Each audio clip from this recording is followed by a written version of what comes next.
নমস্কার, আমি কোয়েল। কোয়েলস ডায়েরির আরেকটি নতুন ভিডিওয় তোমাদের সকলকে স্বাগত জানাচ্ছি। আশা করছি তোমরা সকলে খুব ভালো রয়েছো এই গরমে, আর আমিও খুব ভালো রয়েছি এই গরমে। তো যাই হোক, আজকে আমার ডায়েরির পাতায় কী থাকে তো তার জন্য তোমাদের পুরো ভিডিও দেখতে হবে। তো সকালবেলা ঘুম থেকে উঠে গেছি, চা খাওয়াও হয়ে গেছে। আজকে হচ্ছে বাড়ি যাব। তো এই যে দুটো ঝুড়ি তোমরা দেখতে পাচ্ছ, এই ঝুড়িতে আজকে আম আসবে।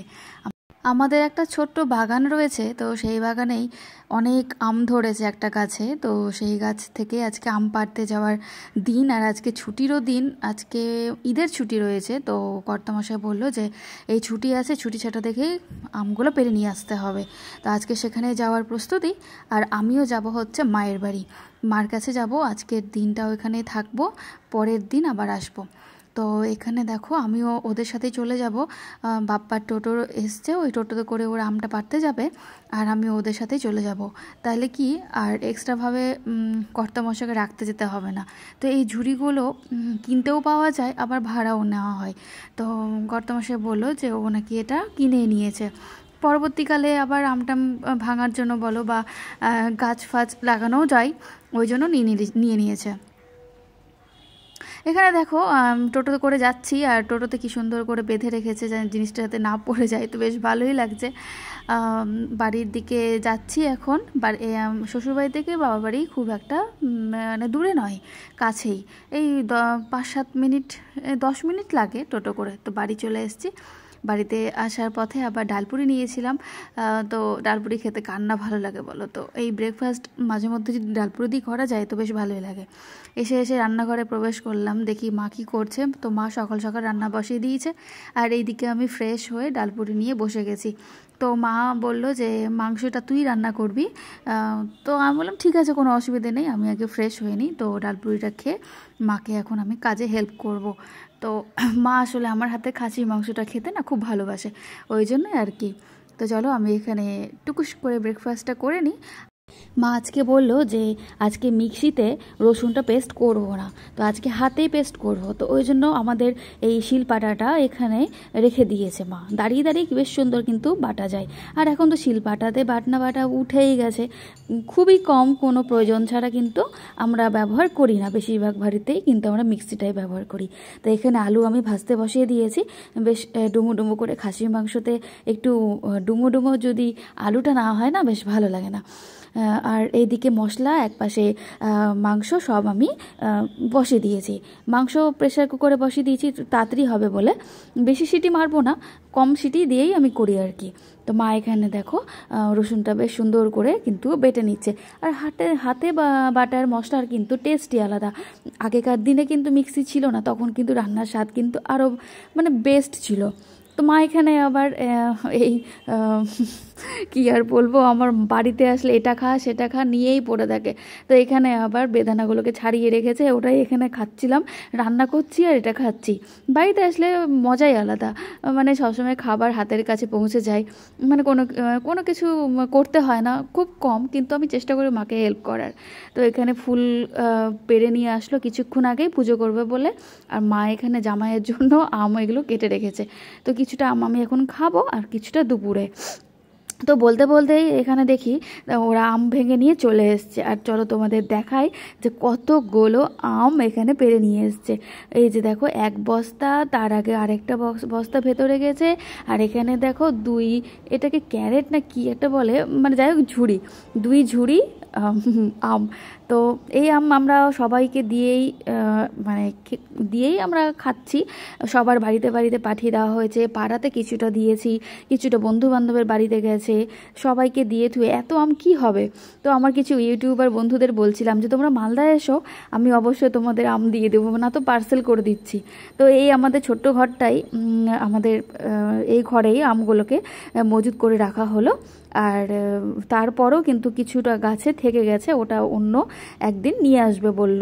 তো আমের সিজনে, আর এইবার সত্যি কথা বলতে মালদাতে আম প্রচুর, মানে ভেসে যাচ্ছে আম, কারণ আম বাইরে যাচ্ছে না। আর মানে কি বলবো, তোমরা এসে আম নিয়ে যাও এখান থেকে। তো দুপুরের এখন লাঞ্চ করতে বসে গেছি। ও আবার বাড়িতে গিয়ে আমগুলো রেখে ফ্রেশ হয়ে আবার আসলো। তো এখানে মা আবার পটল পোস্ত করেছে, পাঁপড়, খাসির মাংস, আলু ভাজা, কলাইয়ের ডাল, অনেক কিছুই করেছে আর কি। তো চলো এখানে আমাদের তো ভুরি ভোজ হয়ে গেল। সবথেকে আমাদের বাড়ির সবথেকে বড় সদস্য এই যে দেখছো, একে তোমরা আমার লাইভেও দেখেছো।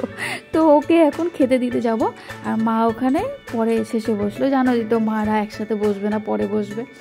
তো যাই হোক মা ওখানে খাক, আর আমি ওকে আস্তে আস্তে উপরে খাবারটা দিয়ে আসি।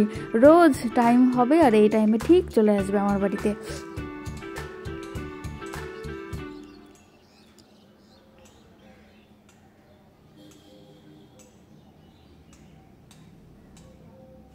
চলো ছাদে এখানে ওকে খাবারটা দিয়ে দিই, ও খাক। এবার আমি নিচে যাই, কারণ মানে এত গরম ছাদে।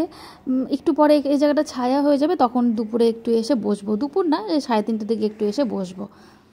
দুপুরবেলা খাওয়া দাওয়ার পর চলে এসেছি কোল্ড ড্রিঙ্কস নিয়ে। খাসির মাংস খেয়েছি, আর একটু কোল্ড ড্রিঙ্কস খেলে হজম হয়ে যায়, কি বলো, তাই না? তো চলো এখানে কোল্ড ড্রিঙ্কসটা খাই। আর কোল্ড ড্রিঙ্কস খেতে, কোল্ড ড্রিঙ্কসের মধ্যে এই কোকাকোলাটা আর ওইদিকে হচ্ছে ফ্রুটি, বেশ ভালোই লাগে, খারাপ লাগে না। তো মা বললো খাবে না, মার যেহেতু সুগার আছে, মা খুব একটা পছন্দ করে না, বাবা তো ঘুমিয়ে গেছে।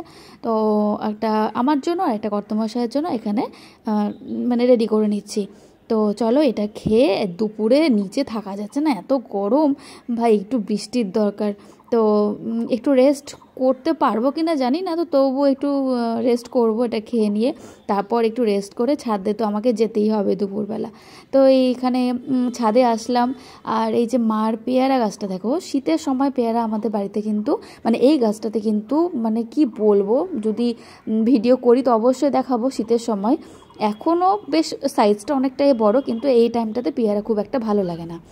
শীতের যে পেয়ারাটা হয়, ওই পেয়ারা খেয়ে এমন কোনো, যাদেরকে দিয়েছি মানে সবাই নাম করেছে, যেমন বড় সাইজ তেমন খেতে সুন্দর। তো এখানে মা দেখো হলুদ কাপড় দিয়ে এটাকে ঢেকে রেখেছে, কারণ ওই যে বদমাস পাখিগুলো আসবে আর এসে পেয়ারাটাকে নষ্ট করে দেবে। আর এইটা হচ্ছে আমাদের লেবু গাছ। লেবু গাছ আমাদের বাগানেও রয়েছে, কিন্তু এই টবে কিন্তু বেশ লেবু ধরেছে দেখো। তো এই লেবু আমরা খাই, রস কিন্তু ভালোই হয়। আর আরেকটু যদি যত্ন নেওয়া যায় না, তাহলে আরেকটু ভালো, কিন্তু এই যে যত্নটা ঠিকঠাক নেওয়া হয় না আর কি। আর এই গোলাপ গাছটায় দেখো কত গোলাপ ধরেছে। তো হঠাৎ করে দেখি এত গরম, আর আকাশে হালকা মেঘ হয়ে এসছে, জানি না বৃষ্টি হবে কি না, কিন্তু অপূর্ব লাগছে এই ন্যাচারাল বিউটিটা। দেখো কি সুন্দর লাগছে, আকাশ ঘিরে মেঘ করেছে। তো জানি না বৃষ্টি হবে কি না। আর এখানে বেশ সুন্দর হাওয়া দিয়ে উঠেছে, খুব ভালো লাগছিল। মানে এত গরম ছিল সেই দিন দুপুরে, কিছু বলার নেই। ছাদে একটু হাওয়া ছিল, বেশ ভালো লাগছিল। আর বলতে বলতে ঝমঝমিয়ে বৃষ্টি, কি ভালো লাগছিল, কি বলবো। সত্যি আমাদের এই মুহূর্তে কিন্তু বৃষ্টির খুব দরকার। তো দেখো বৃষ্টিটা আসার পর একটু স্বস্তি পেলাম আমরা। সত্যি কি বৃষ্টি, মানে 1 ঘন্টা বৃষ্টি হয়েছে, কিন্তু খাসা বৃষ্টি হয়েছে। তো এখানে জলের ছিটে লাগছিল বলে আমাদের উপরে আবার একটা ছোট্ট একটা ব্যালকনি আছে, ওখানে এসেই বসেছিলাম। বৃষ্টিটা ঝিরিঝিরি করে পড়ছিলই। তো এখানে বৃষ্টি তো উপভোগ করছি, আর মা চা নিয়ে চলে এসছে। তো এখানে চা খাচ্ছি। আমার এ বাড়িতেও কিন্তু লাল চা খাই, যাকে তোমরা র চা বলো, তো রেড্ডি, যাই হোক। তো এখানে আমরা চা পান করি, আর সাথে এই সুন্দর প্রাকৃতিক দৃশ্যটা উপভোগ করি। তো আজকের ভিডিওটা এই অবধি ছিল, দেখা হবে নেক্সট ভিডিওয়। টাটা। অবশ্যই ভিডিওটা ভালো লেগে থাকলে চ্যানেলটা সাবস্ক্রাইব করে পাশে থাকবে, আর পাশে থাকা বেল আইকনটা অবশ্যই ক্লিক করে দেবে। তো চলো, সবাইকে ভালোবাসা দিয়ে আজকের ভিডিওটা এখানে শেষ করছি, আর আশা